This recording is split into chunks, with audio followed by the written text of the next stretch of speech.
नमस्कार नमस्कार नमस्कार नमस्कार।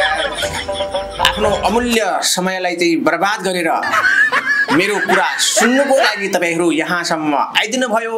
म हृदयदेखि यति आभारी छु जसको मूल्याङ्कन म उठेर भाषण होइन बसेर भाषण गरेको प्रणालीबाट तपाई थाहा पाउनुहुन्छ। मेरो प्यारो जनताहरु, आज मैले डिसिजन गरेको छु, म नेपाललाई यस्तो देश बनाइरहेको छु, विश्वको अर्ध नमुना देश।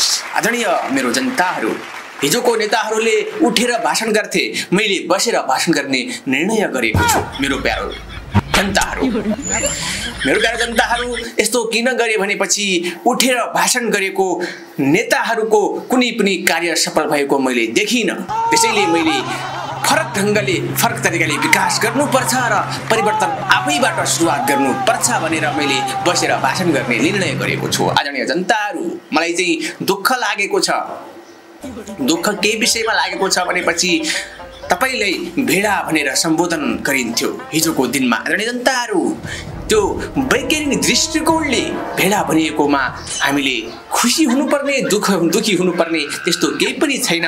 जे भयो ठिकै भयो। मेरो प्यारो जनताहरु, म धेरै ढिलो नगरी, किनकि म अरु जस्तो गफ लगाउने मान्छे होइन, म सत्य र तथ्यमा विश्वास गर्छु। मेरो प्यारो भेडा बाख्रा जनताहरु, त्यसैले म आज सिधै आफ्नो तथ्य सहित तपाईहरुलाई बताउन चाहन्छु कि हाम्रो अग्रगामी योजनाहरु के छ भनेर। प्यारा जनताहरु, हाम्रो धेरै लामो योजना छ। हामी अब चन्द्रमामा नयाँ राजधानी बनाउने तयारीमा छौं। नाम दिने सोचमा छौं। नयाँ चन्द्रपुर महानगरपालिका वडा नम्बर 10 गुरुत्व। त्यहाँ प्लेन होइन, सोच मात्र उडाउने छौं। मेरो प्यारो जनताहरु, सम्भावना भन्नु नै नेताको टाल्टो नीति हो। हामीले चन्द्रयात्रा कार्यक्रम 2085 पनि बनाएका छौं। त्यसअनुसार चन्द्रमामा पहिलो मिनिस्टर अफ स्पेस राख्ने छौं, त्यसले चन्द्रमाको कालो दाग हटाउने नीति ल्याउने छ। मेरो प्यारो जनताहरु, हामी विश्वास गर्छौं जहाँ गफ त्यहाँ रफ हुन्छ।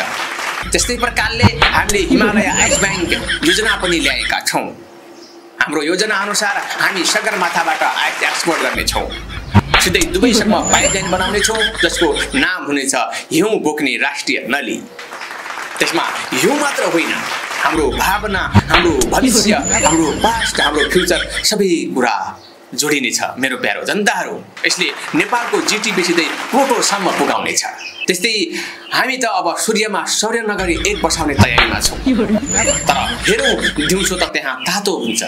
त्यसैले हाम्रो योजना रात परेर मात्र सूर्यमा जाने निर्णय गर्दैछौं। मेरो प्यारो जनताहरु, सूर्यमा चाहिँ राति जाने भन्ने कुराले तपाईलाई लागेको होला कि नेताजीलाई त तापको पो डर छ कि भनेर। मेरो प्यारो जनताहरु, मलाई कुनै डर छैन। म त्यस्तो डराउने प्रकारको नेता पनि होइन। हामीले त SPF 999 सनस्क्रिन पोलिसी बनाइसकेका छौं, किनकि मेरो जनताहरुलाई घामले नछोस् भनेर। हाम्रो विज्ञ वैज्ञानिकले मलाई त भनिसकेका छन्, पटक पटक भन्ने गर्छन्, नेताजी जहाँ जान्छन् जस्तो सुकै सूर्यको तापमा गए पनि जाडो आउँछ भनेर। आदरणीय जनताहरु, हाम्रो सोच धेरै माथि पुगिसकेको छ। हामीले समुद्र सम्झौता आयोग गठन गरेका छौं।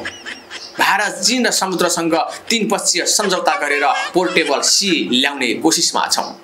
जनताको घरमा साल्ट वाटर ट्याप राखिदिने छौं, बिहान नुहाउने, बेलुका आँसु धुइने। त्यसैको अन्तर्गत हामीले प्यासिफिक भित्र नेपाल योजना बनाएका छौं। काठमाडौँबाट स्पिड बोर्ड लिएर सिधै सिडनी जान सकिन्छ, त्यो पनि पञ्चे बाजा सहित। त्यस्तै प्रकारले हामीले 2085 मा हुने चुनावको लागि विभिन्न घोषणापत्रहरू बनाएका छौं। हामीले 2085 सम्म सबै बुढाबुढीलाई भर्चुअल पेन्सन दिने कोसिस गरिरहेका छौं। त्यो भनेको पैसा होइन, त्यो एउटा याप हुनेछ, डिजिटल याप। त्यो याप हेर्दैमा सन्तोष आउनेछ, आनन्द मिल्नेछ। वास्तवमा पैसा केको लागि चाहिन्छ? खुसीका लागि, आनन्दको लागि। त्यही भएर अब कागजको काम छैन। आदरणीय जनताहरु, हामी डिजिटल युगमा छौं र त्यो डिजिटल करेन्सी हो। त्यस्तै हामीले सरकारी कार्यालयहरुमा अब फाइल प्रणाली होइन, फ्लाइङ फाइल प्रणाली ल्याउँदै छौं। फाइलहरु सिधै ड्रोनबाट सररर उडेर आउनेछन् र कर्मचारीहरूलाई कुर्सी होइन, ल्यान्डिङ प्याड दिइनेछ। हामी सपना बेच्दैनौं, हामी भविष्यको इल्युसन बेच्ने गर्छौं। हामी काम गर्दैनौँ, हामी योजना बनाउँछौँ। किनभने योजना बनाउनु नै आधा काम हो अनि त्यो आधा काम गर्न 5 वर्ष लाग्छ। हामी जनतालाई विश्वास दिन्छौँ, ना कि सेवा ना कि परिणाम। सस्तो आशा हाम्रो नारा, भोट देऊ सपना लैजाऊ। हजुर जनताहरू, मैले भनेको कुराहरूमा तपाईले बुझ्नुपर्ने कुरा के छ भनेपछि देश त हामी बनाउँछौँ नै, तर पहिले पोस्टरमा बनाउने छौँ, त्यसपछि पावर पोइन्टमा देखाउने छौँ अनि हामी स्पिचमा बोल्ने छौँ अनि जनताले सपना देख्न सुरु गर्नेछ। त्यो नै हाम्रो अचिभमेन्ट हो। आदरणीय जनताहरू, आदरणीय जनताहरू, अब समय आएको छ हामीले देशलाई युनिभर्सल लेभलमा लैजाने। अब हामी चाहन्छौँ नेपाल द फर्स्ट इन्टरप्रेटरी फेडरल पब्लिक। हामीले एउटा नयाँ नारा तयार गरेका छौँ। योजना न त पृथ्वीको अब त ग्यालेक्सीको हुनेछ। हामी 2090 भित्र स्पेस मेट्रो बनाउँदैछौँ। रुट हुनेछ धुलीखेल मार्च सटन रिङ टु पोखरा। टिकट दर हुनेछ विद्यार्थीहरूलाई 75% छुट र राजनीतिज्ञहरूलाई पुरै छुट हुनेछ। अनि एउटा खास कुरो बुझ्नुपर्ने कुरा के छ भनेपछि त्यो मेट्रो कुनै हावाले चल्ने छैन, कुनै पानीले चल्ने छैन, कुनै डिजेलले चल्ने छैन, कुनै पेट्रोलले चल्ने छैन। त्यो हाम्रो फुर्ती र अहङ्कारले चल्नेछ। आदरणीय जनताहरू, त्यसै प्रकारले हामीले प्लोटोलाई हाम्रो प्रदेश नम्बर 8 बनाउन लागेका छौँ। त्यहाँ कोल्ड स्टोरेज पोलिसी लागू गरिनेछ। हाम्रो उद्देश्य भनेको फोर्जिन ड्रिम्सलाई त्यहाँ राख्ने हो। जनताको सपना राख्ने गोदाम बन्नेछ त्यो प्लानेट। आदरणीय जनताहरू, अब देशमा 3 नयाँ प्राविधिक केन्द्र पनि ल्याउँदैछौँ। जुठो डिटेक्टर याप, नेता बोलेपछि जुठो जाँच्न प्रयोग हुने। त्यस्तै गफ कन्भर्ट टु बजेट टुल, बोलेका कुरा सिधै बजेटमा पुग्ने। त्यस्तै सेल्फ एपोलोजी बटन, बोलेको झुट्टो भए आफै माफ माग्ने याप। हामी अब एआईमा होइन एफआईमा विश्वास गर्नेछौँ, फेक इन्टेलिजेन्समा। त्यस्तै प्रकारले आदरणीय जनताहरू, हामीले चाहिँ किसानहरूको समस्या, मजदुरहरूको समस्या, जनताको मुख्य समस्यालाई ध्यानमा राखेर हामीले गफमार्ट योजना पनि ल्याएका छौँ। आदरणीय जनताहरू, त्यसमा देशकै पहिलो त्यो आदरणीय जनताहरू त्यो देशकै पहिलो गफमार्ट हुनेछ। त्यसमा 5 केजी गफ दिँदा एउटा क्यालेन्डर सित्तैमा पाइनेछ। पुराना घोषणापत्र किन्दा बाई 1 गेट 5 फ्री हुनेछ। चुनावी बाजा आधा भावमा पाइनेछन्। अनि त्यस्तै कृषि सुरक्षात्मक कभरहरू पाइनेछन् जुन 10 वर्षसम्म टिक्ने ग्यारेन्टी दिइनेछ। त्यस्तै प्रकारले आदरणीय जनताहरू, हाम्रो परराष्ट्र नीति पनि यस्तो रहेको छ।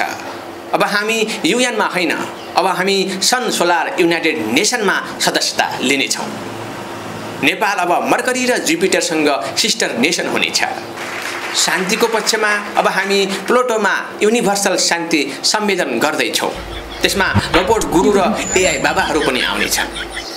आदरणीय जनताहरू, अब समय आएको छ हामीले यथार्थमा नबाँच्ने, कल्पनामा बाँच्ने।